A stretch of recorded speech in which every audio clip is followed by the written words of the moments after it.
Hey, what's up guys, it's me, ThePsychNPDavidC. If you've ever felt like friendships or dating are harder than they should be, there's probably a little bit more going on under the surface. In this video, I'm gonna explain how autism affects relationships in subtle but powerful ways. Let's talk about it. This video is for educational purposes only and is not meant to be medical advice. So let's start with social energy and social recovery. A person with autism most likely has a very limited social battery. That means they can only spend so much time in social interactions before they feel like they have to be by themselves for a little bit. The normal amount of socializing drains autistic people a lot faster. This can lead to people thinking that the autistic person doesn't want to be close to them or doesn't want to hang out and is just putting in low effort in general, when in reality, the autistic person just needs more time to recover from social interactions. Unfortunately, this can lead to things like losing contact with friends, feeling overwhelmed in social situations, and just needing longer periods of time before each hangout. Friends or even romantic partners might mistake this for disinterest. They'd feel like, oh, this person isn't interested in me because they don't want to spend time with me or hang out. I can relate to this part a lot from my own experience. Back then and even sometimes now, a lot of my friends will want to hang out, but I just don't feel like going out. Especially back then during middle school or high school where you see your friends almost every day. A lot of my friends would want to go hang out after school every day, but I would rather just go home and be by myself for a lot of those days.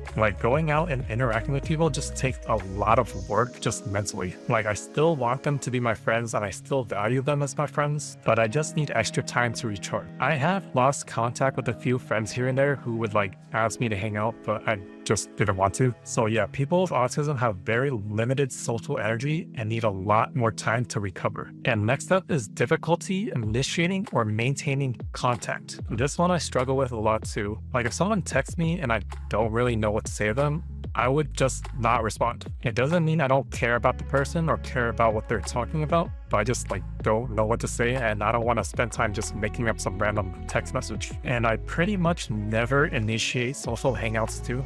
I would never ask someone hey, you want to go hang out? But if someone reaches out to me, I'm really happy to see it. It's just hard initiating sometimes. So yeah, difficulty maintaining or initiating contact with others is a big one. And next up is direct communication versus social subtext. Many autistic people prefer direct, literal communication.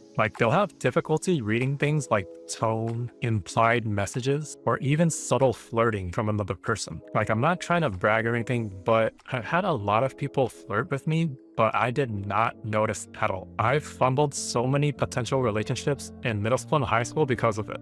They'll show me interest, which I don't notice, and then I don't show them any interest because I think they're uninterested. And then when it gets to the point that they stop having interest in me because I'm not showing interest back, that's when I'll notice or somebody tells me that they were actually interested in me, but it's already too late. And another thing about preferring direct communication is the hate for small talk.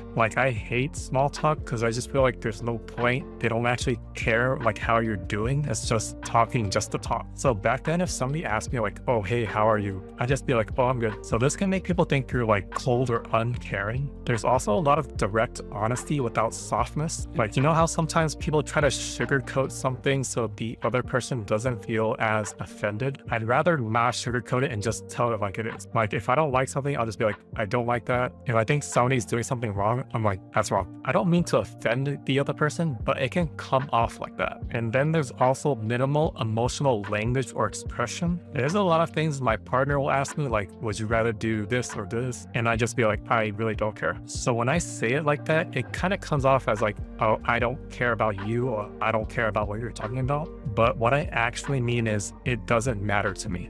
I do care about you and what you're asking me, but either choice literally doesn't matter. But to her, she can interpret it as oh, he doesn't care about me or our relationship, even though I'm just trying to say I don't have a preference. So yeah, direct communication and reading social subtext is definitely a big challenge. And next up is having intense special interests. People with autism usually only like a few things, but the things they do they really, really like. So for example, for me, I've been watching wrestling WWE since I was like 5 years old or whatever, and I watch every single episode every week, and I like to go to their shows if they happen to be nearby. I like taking her with me because I want her to see like what I'm excited about, but she genuinely really does not care one single bit about wrestling. So this can definitely overwhelm your partner if it's unmanaged. We kind of have this thing now where like we'll do something that I'm really interested in, and the next time we'll do something like she's really interested in. So it's not always like, me and her going to the things that I like to do. And I definitely want her to watch the weekly episodes with me every week too, but I know that's going to overwhelm her. So if somebody who's autistic like really insists that their partner do whatever they're interested in all the time, it might just overwhelm the partner. And next up is sensory sensitivities. People with autism are often very sensitive to their senses, especially noises. Just having random loud noises around me triggers me. Like honestly, I have a neighbor who does his construction work like literally every single day, and all I hear is a freaking buzzsaw every day, and it triggers the hell out of me. So if your partner wants to go somewhere with a lot of noise, like a club or something, it's gonna be very difficult for the autistic person to want to go. A partner can interpret it as like, oh, they don't want to spend time with me, or they don't want to share my interests with me, but it really just is too much stimulation to our senses that we just don't want to go. And I would say the next sense that's really sensitive is touch. Now, obviously, you can see why this would lead to a lot of difficulty in maintaining relationships, especially romantic ones. One of the ways to show affection is literally to like touch the other person. I can't really explain it, but to me, it feels kind of weird, like touching somebody. Like, yeah, giving a quick hug is fine, but like touching people like consistently, it's just weird to me, and I'd rather not do it. So if you're autistic and you have these sensitivities, a tip would be to discuss these things early on so your partner is aware of it, and just to create predictable environments so you're not overwhelmed by your senses. So those are many of the ways autism can affect our relationships and friendships. If you can relate to any, I'd love to hear in the comments down below so I know that I'm not alone. If you found this video helpful, make sure to like and subscribe. I am also on TikTok and Instagram if you want to follow me over there at ThePsychNPDavidC. I treat adults living in California. If you're interested, there's a link down below. And with that, your mental health just leveled up. You're welcome.